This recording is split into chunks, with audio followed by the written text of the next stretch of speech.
And now, a Zone It 91.3 91-second movie review.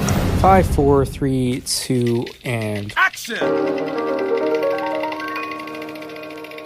Tetris tells the story of Hank Rogers, a programmer and entrepreneur who was instrumental in bringing the popular game to the masses.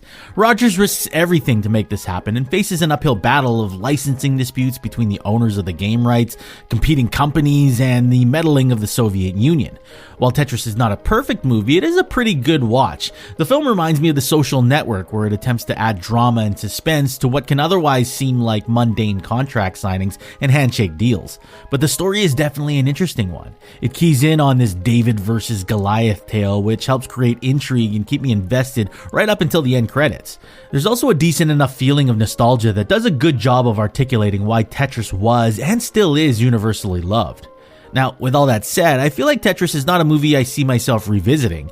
There are these parts where director John S. Baird would insert animated Tetris blocks or overlay 8-bit video game elements into the frame to remind you that what you're watching is about a piece of childhood nostalgia that you love and remember. But I think those stylistic elements were also heavily relied upon to make the film seem a lot less muted and pale, and if you strip those elements from the film, you're really left with a final product that can come off as fairly bleak.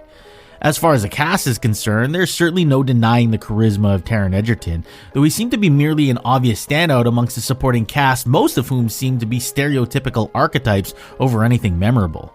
Overall, I'm glad I watched the film, but if you're looking for a faster-paced, nostalgic experience with Tetris, you can always fire up the game. Cut! That's a wrap!